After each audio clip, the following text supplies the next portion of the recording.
తనని శరణు కోరిన వారికి సద్గతి లభిస్తుందని తెలియజేసే విధంగా కుడి చేతిని కుడి మోకాలుపైన ఉంచి అభయహస్తంతో అనుగ్రహిస్తున్నాడు అయ్యప్ప. అంటే తనే శరీరం అన్న వారికి అభయమిచ్చే అద్భుత రూపం ఇది. భక్తులు దీక్షా విధానాన్ని ఇప్పుడు చూద్దాం. అయ్యప్ప దర్శనార్థం వచ్చే భక్తులు గురుస్వామి ద్వారా మాల ధరించి ఉపదేశం పొంది బ్రహ్మచర్య వ్రతాన్ని పాటించాలి. మసాలా ఆహారాన్ని పూర్తిగా వదిలివేయాలి. సత్యం, ధర్మం, అహింస వంటి విషయాలను పాటించాలి. శబరిమలకు వెళ్లే భక్తులు నీతివంతులుగా, సహనవంతులుగా ఉండాలి. తమ శరీరాన్ని కష్టపెట్టి ఒక మండలం దీక్షలో ఉండి మనసులో అయ్యప్పను తలుచుకుని ఆరాధించాలి.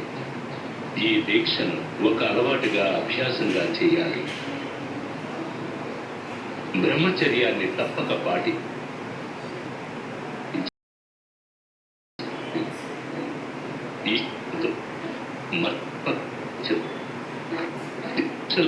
సాయంత్రం లేదా నలుపు లేదా కాషాయ వస్త్రాలు ధరించి అయ్యప్ప శరణు చెప్పి పూజించాలి.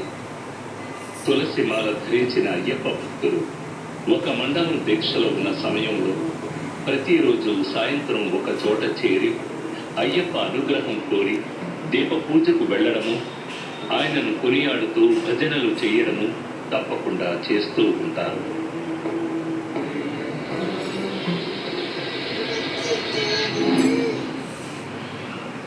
స్వామి కన్నే స్వామి ఎక్కడి దాకా శబరిమలకి రా స్వామి కన్నే స్వామి ఎప్పుడు వెళ్తావు ఇప్పుడే స్వామి.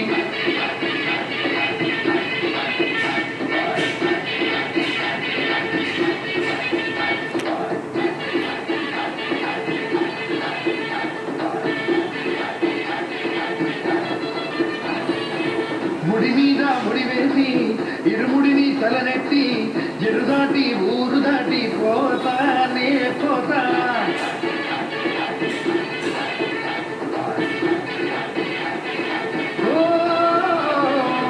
ముడి మీద ముడి వేసి ఇరుముడిని తలనెత్తి ఎరు దాటి ఊరు దాటి పోతానే పోతా.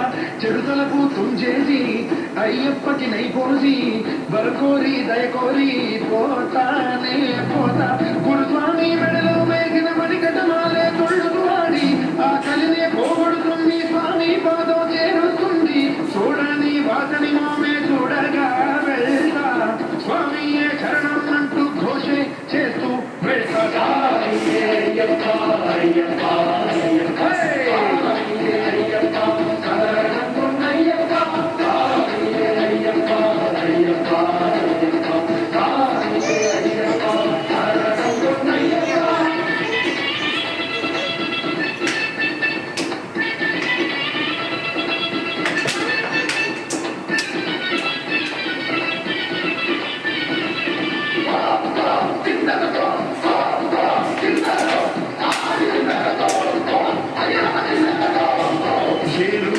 కోటకి వచ్చి పేటైలోన నాట్యం చేసి పవర్ అందే కోరి వెళ్తానేనయ్యా.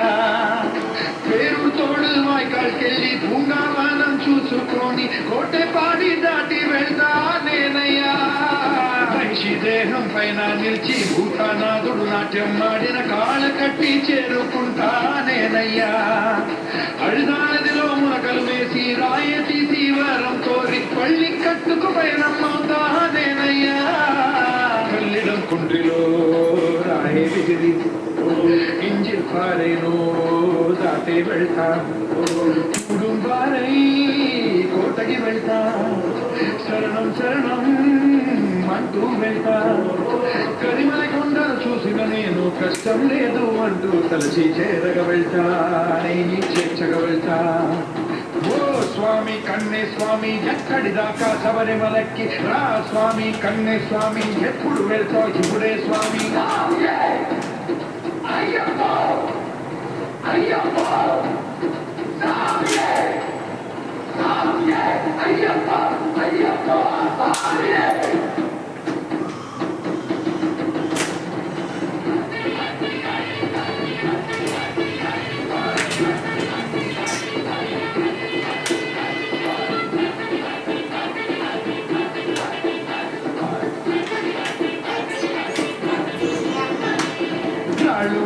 దారులలోన బండ గొయ్యి కొండల్లోన నడిచి నన్ను కాపాడును అయ్యప్ప. మసక చీకటి వేళల్లోను కటిక చీకటి అడవుల్లోను చెయ్యి చాచి కాపాడును అయ్యప్ప. గాని లోపం గాని తెలియక నేను చేసిన గాని పెద్ద మనసుతో కాచును నన్ను అయ్యప్ప. పట్టిన దీక్ష చెడిపోకుండా కష్టాలేవి ఎదురి రాకుండా ఎప్పుడు నన్ను రక్షిస్తాడు అయ్యప్ప. హరిహరసుతుని కన్నుల కాంచి జన్మ సార్థకత పొందెద నేను శబరినాథుని పదముల వాలి సద్గురునాథుని దయనొందుతా. పొన్నంబల వాసుని గుండి కన్న తల్లికి ఉండే మనసు చూసొస్తాను కొండ ఎక్కుస్తాను. ఓ స్వామి కన్నే స్వామి ఎక్కడిదాకా శబరిమలకి రా స్వామి కన్నే స్వామి ఎప్పుడు వెళ్తావు ఇప్పుడే స్వామి.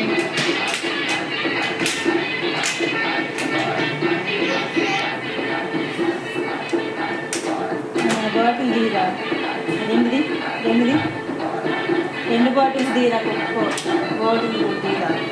రామస్వామి లక్ష్మణ స్వామి తండ్రికి నాడు అయ్యప్ప. బాటిల్ తీరా మునిగి లచ్చి భిక్ష వేసి కడుగుకుంటా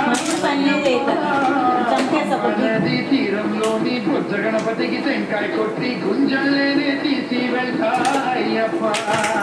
నీలి మొలై కొట్టి నడకదారిలో ప్రయాణించి అపజమేను దాడతా నేను అయ్యప్ప. శబరి తల్లి పీఠం చూస్తా శరణుచ్చుతా 18 మెట్లే ఎక్కిస్తాను భగవంతుని కృపతో ధరిస్తాను. ముద్రిక కొబ్బరి నైతో నేను అభిషేకం చేయించేసి వేడుకుంటా దయ కోరుకుంటా. ఓ స్వామి కన్నే స్వామి ఎక్కడిదాకా శబరిమలకి రా స్వామి కన్నే స్వామి. స్వామి ముడి మీద ముడి వేసి ఇరుముడిని తలనెట్టి ఇరు దాటి ఊరు దాటి పోతానే పోతా. చెడుదలకు అయ్యప్పకి నైపోసి వరకోరి దయకోరి పోతా. గురుస్వామి మెడలో వేసిన మణికట్టుమాలే తొడుగువాడి ఆకలినే పోగొడుతుంది స్వామి పాదం చేరుతుంది. చూడని వాసని మామే చూడగా వెళ్తా స్వామియే శరణం అంటూ ఘోషే చేస్తూ వెళ్తా. అయ్యప్ప అయ్యప్ప అయ్యప్ప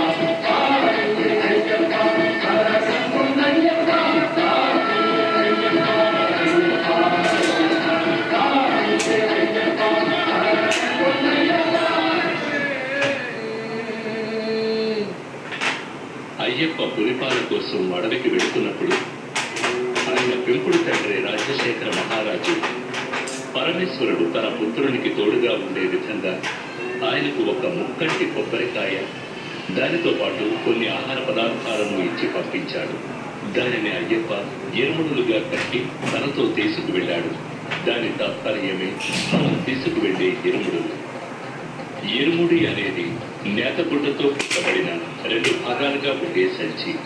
భక్తులు భక్తితో తలపై మోసుకు వెళ్లే ఇరుముడిలోని ముందు భాగంలో పసుపు, కుంకుమ, వడ్లు, అటుకులు, మాడిన పొలతో అమ్మకు దీపం వెలిగించేందుకు బత్తి, నూనె, తర్వాత ముఖ్యమైన కానుకైన నేతి కొబ్బరికాయ అంటే అయ్యప్పకు అత్యంత ప్రియమైన నైవేద్య పదార్థమైన ముక్కంటి కొబ్బరికాయను తీసుకుని ఒక కంటికి రంధ్రం చేసి అందులో ఉన్న నీటిని తొలగించి తర్వాత కొబ్బరికాయను స్వచ్ఛమైన నీటితో నింపి తీసుకువెళ్లేదే నేతి కొబ్బరికాయ.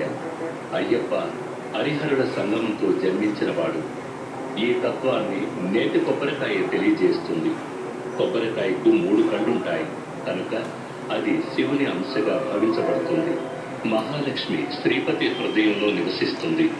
ఆ విధంగా గోవు అంశ అయిన లక్ష్మీదేవిని తన హృదయంలో నిలుపుకున్న మహావిష్ణువుని అయ్యప్ప తల్లి అయిన మోహిని అవతారానికి ఆవు నెయ్యి ప్రతినిధి అవుతుంది.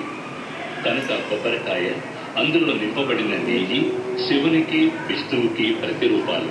తన తల్లిదండ్రులను గుర్తు చేసే ఈ ప్రసాదాన్ని స్వామికి నివేదించడం వల్ల ఆయన ఎంతో సంతోషిస్తాడు. భక్తులను అనుగ్రహిస్తారు. ఇరుముడిలోని వెనుక భాగంలో పసుపు, బియ్యం, పప్పు, బెల్లం వంటి పదార్థాలు ఉంటాయి. అడవి మార్గంలో నడిచి వెళ్లే భక్తులు ఈ పదార్థాలతో దారిలో వంట చేసుకుని తిని ఆకలి తీరిన తర్వాత ప్రయాణాన్ని కొనసాగించడానికి ఇరుముడిలో బియ్యం, పప్పు వంటి పదార్థాలు తీసుకువెళ్ళాలి. అయ్యప్ప దర్శనార్థం వెళ్లే భక్తులు తల మీద మోసుకు వెళ్లే పదార్థాలు ప్రయాణంలో కొద్ది కొద్దిగా తరుగుతున్నట్టు వారి అహంకారం కూడా తరిగిపోవాలి. వారిలోని అహంకారం, పొగరు, కోపం, ద్వేషం, అసూయ వంటి దుర్గుణాలు అన్నీ వారిని వదిలి వెళ్ళిపోవాలి.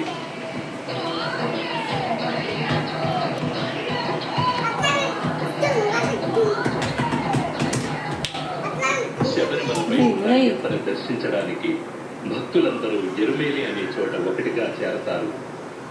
ఎరుమేలిని శబరిమలకు ప్రవేశ ద్వారం అని కూడా చెప్పవచ్చు.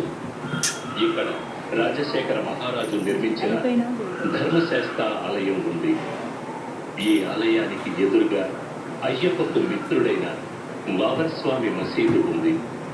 అయ్యప్ప భక్తులు వావరస్వామికి నమస్కరించి అక్కడ ఇచ్చే విభూతి ప్రసాదాన్ని తీసుకుంటారు. ఈ ఎరుమేలిలోనే ముఖ్యమైన ఘట్టమైన పేటే కొల్లలు అనే కార్యక్రమం జరుగుతుంది. అప్పుడు భక్తులు తమ మనసులోని చెడు ఆలోచనలను తొలగించుకునే ఉద్దేశంతో నాట్యమాడతారు. పేటే తుళ్ళలు ముగిసిన తర్వాత అక్కడికి వచ్చే కన్యస్వాములకు ఒక కర్ర ముక్క, ఒక నల్లని నాడ ఇవ్వబడతాయి. ఎరుమేలిలో పేటే తుళ్ళలు ముగించుకుని ప్రయాణాన్ని కొనసాగించే భక్తులు పెరుత్తోడు, కోటేపాడి అనే ప్రదేశాలను దాటి కాళైకట్టి అనే ప్రాంతానికి వస్తారు. ఈ కాళైకట్టి అనే ప్రాంతమే మహిషముఖి శరీరం పైన స్వామి నర్తించి తన విజయోత్సాహాన్ని చాటిన చోటు. ఆ నాట్యాన్ని చూడవచ్చిన పరమేశ్వరుడు తన నందిని అక్కడ ఒక చెట్టుకి కట్టివేయడం వల్ల ఆ ప్రాంతం కాళైకట్టి అని పేరుగాంచింది. ఆ తర్వాత అలుగా నదిలో స్నానం చేసి భక్తులు నది అడుగున ఉన్న ఒక రాయిని తీసుకువెళ్ళి దారిలో ఉన్న కల్లిడం కుండ్రుని చేరి రాక్షసిని సమాధి చేసిన చోట ఆ రాతిని ఉంచుతారు. అందుకే ఆ చోటు కల్లిడం కుండ్రు అని పిలువబడుతోంది. ఆ తర్వాత ఇంజిప్పారే కోటను దాటి ఉడుంబారే కోటలో శ్రీబోధనాథుణ్ణి పూజించి విభూది అనే భస్మాన్ని తీసుకుంటారు. తర్వాత శబరిమల వెళ్లే దారిలో భక్తులు పవిత్ర నది అయిన పంపా నదిలో స్నానం చేసి తమ పాపాలను తొలగించమని అయ్యప్పను ప్రార్థించి అక్కడ ఉండి పంబాస్తి అనే కార్యక్రమంలో 108 పొయ్యిల్లోని బూడిదను కన్యస్వాములు తమ ఇంటికి తీసుకువెళతారు. ఆ తర్వాత విఘ్నేశ్వరుని పూజించి శబరిమలపైకి యాత్ర ప్రారంభిస్తారు. అప్పాచి మెట్లు దాటి తర్వాత నీలిమలని చేరుకుంటారు. ఆ తర్వాత శబరి పీఠాన్ని దాటి మహిషముఖి కోసమే సరంకుత్తి అనే చోట ఉన్న మర్రి చెట్టుకి కన్యస్వాములు తీసుకువెళ్లిన కర్ర ముక్కను గుచ్చి నల్లని నాడాన్ని వేసి నమస్కరిస్తారు. ఇది కన్యస్వామి రాకను నిర్ధారించే కార్యక్రమం. అది చూసిన లీలావతి నిట్టూర్పు విడిచి తరువాతి సంవత్సరం కోసం ఎదురు చూస్తుంది. శబరిమలలో ప్రకటించే తత్వమసి విశ్వ సాబోదీయం అని తెలియజేసే మహామంత్రం, ఆరాధనామూర్తి, ఆరాధకులు ఎంతో దేదీప్యమాన స్వామిగా కనిపించే దృశ్యం అత్యద్భుతమైన దృశ్యం. అడవి పువ్వులు, జలపాతాలు ప్రకృతి అందించిన వరప్రసాదాలు.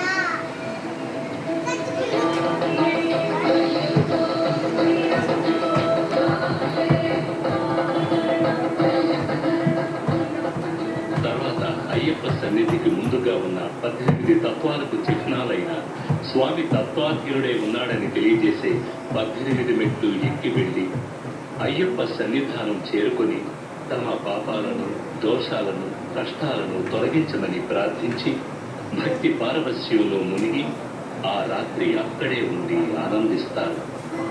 మరునాడు ఉదయం అయ్యప్పకు నెయ్యి అభిషేకం చేసి మాలిగపురత్తు అమ్మని దర్శించి తాము చేసిన పాపాలను తొలగించమని వేడుకుంటారు.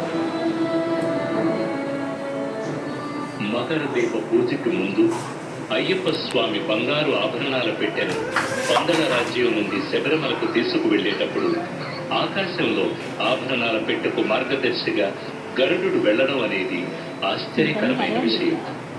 అయ్యప్ప యొక్క ప్రత్యేక అంశం బ్రహ్మచర్యాన్ని పాటించి వచ్చే భక్తులను అనుగ్రహించడం. అందుచేత 10 సంవత్సరాలు దాటిన ఆడపిల్లలు, 50 సంవత్సరాలలోపు మహిళలు అయ్యప్ప దర్శనం కోసం శబరిమలకు వెళ్ళకూడదు.